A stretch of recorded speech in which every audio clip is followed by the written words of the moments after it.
Hey guys, today is September 17th and yeah, it's been a while. It's been a ride for sure the last month or so. So, let's just give a quick update on our move and what's going on. I don't know if in my last video if I told you guys that we had to go ahead and put down Keisha down. She was 2 weeks away from being 16.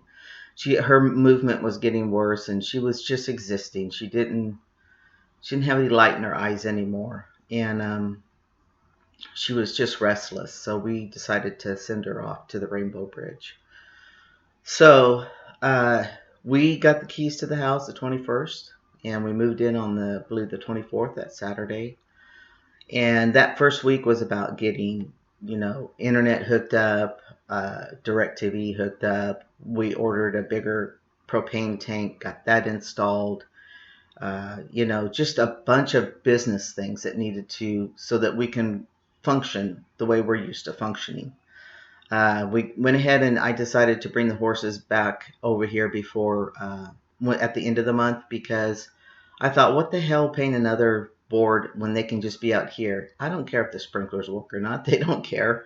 So anyway, uh, yeah, we hustled and I went out there and got all the stuff out of the tack room. It took me a whole week to find someone who would move our tack room. Finally, a towing company said they would do it, and he did a good job. It was scary sometimes. I knew that we were either going to lose it, leaving it there, or lose it, being transported, because the guys didn't have a forklift.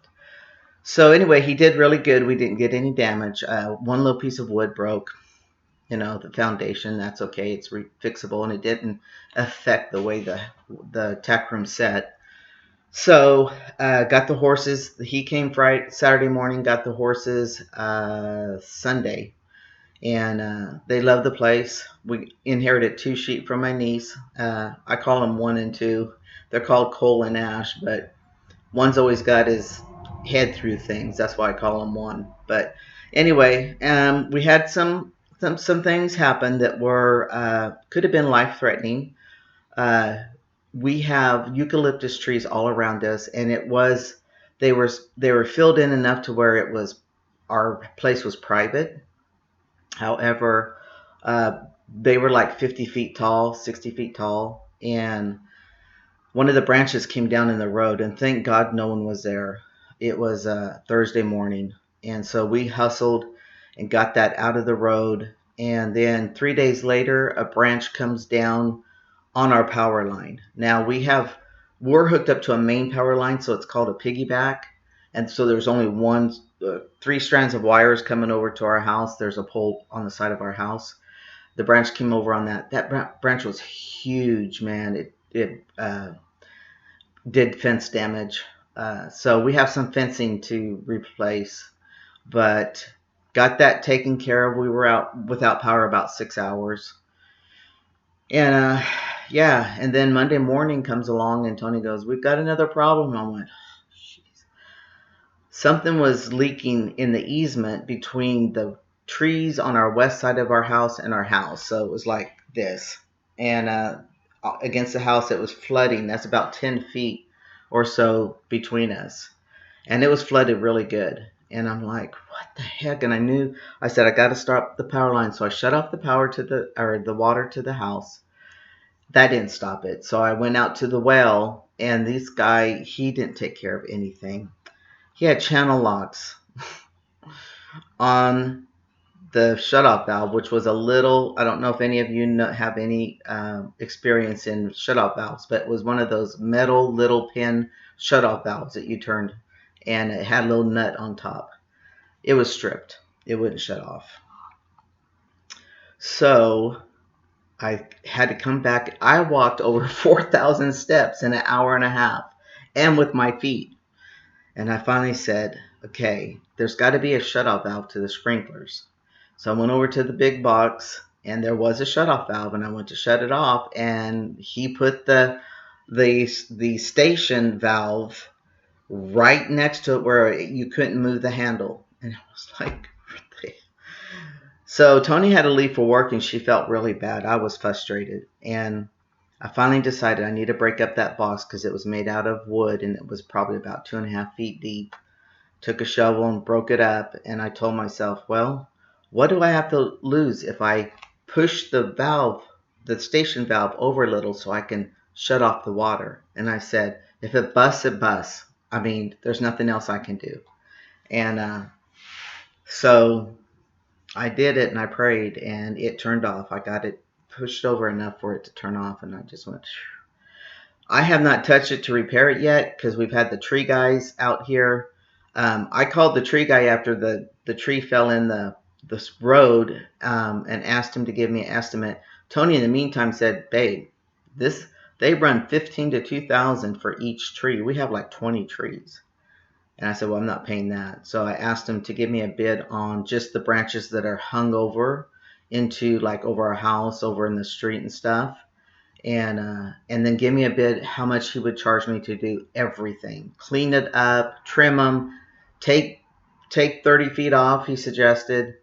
And so he called me and I prayed. I said, God, we don't have that kind of money. I don't want to put out, that's every bit of money that we have in our savings. And I said, no. I prayed around 8,000.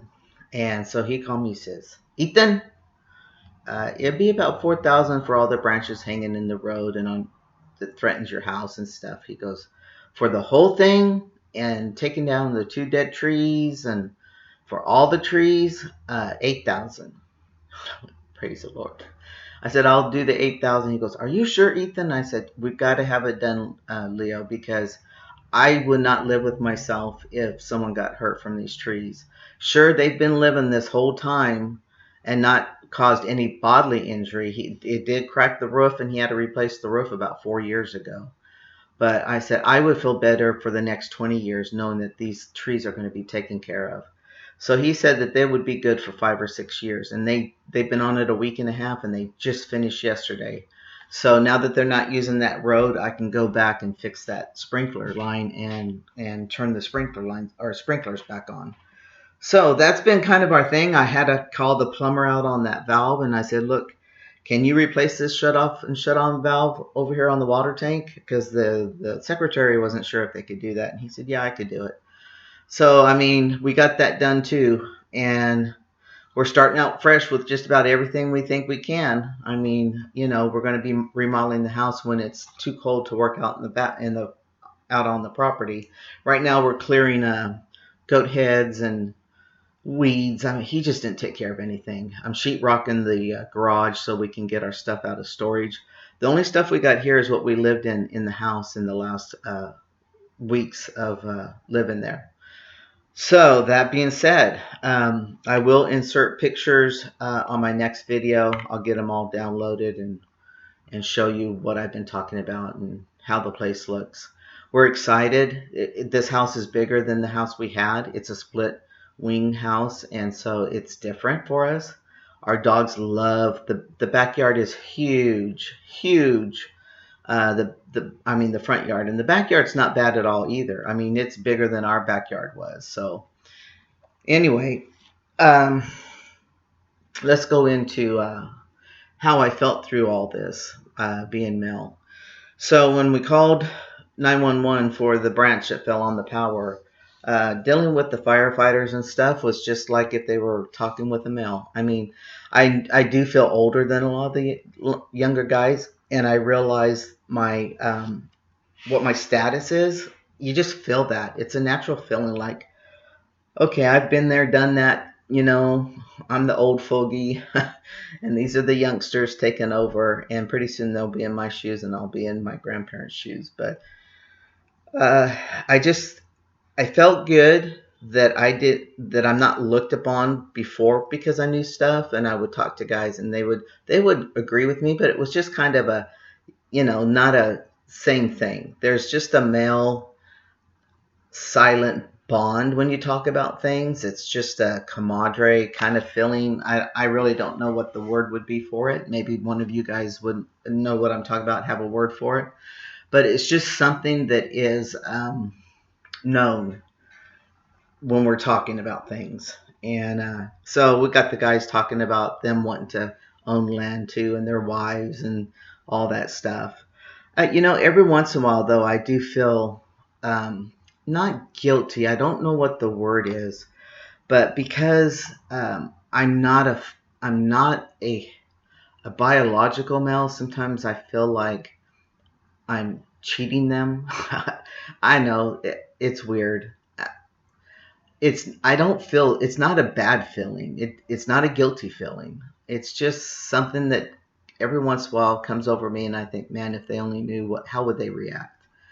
But I mean, that's just something that hits me every once in a while. Especially, I really like starting over here and not being known as the person who used to be female, because there was people along our street that have been there as long as we have that knew that and didn't know the story, but just knew that I had changed. And here they don't know anything, and I'm happy about that. I can just live my life. But every once in a while, I'll get that little feeling. But anyway, so I had an appointment with my endo, and my levels were still just kind of off. They have never been consistent. They either go real high and then I start getting fat, or they go real low and I'm sluggish. So I told her, I said, I can feel that my body's shifting again. I'm getting more hips. And I said, the way I'm feeling is like my estradiol is up. And she looked at it and she goes, well, it's at 39, so 40's up. And I said, I knew it was changing. And my level was, I can't remember what my testosterone level was, but it was a little high. Anyway, I asked her, I said, can we try something new? Can we try the gel? Maybe that will balance me. She goes, you know what? Let's do the patch. She goes, I'll start you on the smallest dosage. You'll put one on every day, so you'll get that dosage every day. And let's do it for 30 days. Do your levels and see how you look. And I said, okay. So I did the patch for a week and a half. The patch stayed on my body probably the first half hour of the day. Okay? I would lose them and they would come out. I would drop them on the ground. And it looks like the medicine didn't even come out. And I was just sweaty. I just sweat. I don't smell, but my body just sweats. Even in air conditioning, I will sweat. So after 3 or 4 days, I emailed her and said, da da da da. And I went to the pharmacy because they gave me a partial order and I got the rest of them. And, excuse me. She told me the assistant suggested I use these Thermoderm. Anyway, it's a waterproof tape that you put over things. Like I get like 10 of them in a pack of my lidocaine topical. I said, oh, I've got tons of those. So I thought that'll do it. I even shaved the hair to put the patch on. I'm always dry. I don't put it on wet. And put those on, and Tony had it. Tony picked it out of my shirt. It was hanging off my shirt. I'm like, that's supposed to stay even in the shower. I was just like, oh my gosh, I tried that 3 days, and finally I started opening up the patches, the ones that were falling off, and just rubbing them on my muscle, my pec muscle. And I emailed her and said, hey, it's just not working. Is it okay if I opened up these patches every day and apply it to a muscle? And she told me yes. And so we'll do it that way. And if that works, she'll either keep me on those patches doing it that way, or do the gel, or go back to shots, whatever it takes to keep. I just want to be consistent, and I don't want that female feeling of seeing my hips sticking out. And I already deal with the disability and being in the chair, all the fat on my body. And that's been a rough go if you've listened through the videos for me. But anyway, oh, got a tickle. Yeah, the nose hair, by the way, really, when it starts tickling, oh my gosh, it really tickles. And hair in my ears.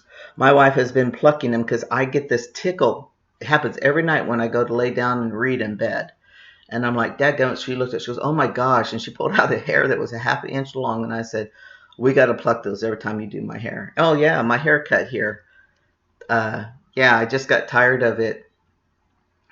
It got so long it was curling, and we've been so busy, and I said, let's just shave it. I'm hot anyway, and so we did, and it's not bad. I mean, you know, it is what it is. When I have a little bit longer hair, I think I look a little bit younger, but I'm hitting 57 and a half, or oh no, I'm almost 58 years old. Wow. I can't even keep up with that anymore. But yeah, so that's the testosterone thing. I haven't had any changes as far as with the gel. I do feel a little bit more uh, libido, a little bit more of that. Um, I think that my sluggishness is improving. So we'll go. I mean, I've only been on it for 2 weeks. Well, not even 2 weeks, a week maybe doing the rubbing. And so we'll go from there. And I'm going to get off here. This is a long video, but I just want to update you guys on what's going on here. And yeah, we got our horses, sheep now, and the dogs love it. And we're enjoying the peace and quiet, sitting outside, having our coffee. Like I said, next video I'll do the pictures and let you guys see what I'm talking about. All right? Take it one day at a time and always make your journey as simple as possible. Bye.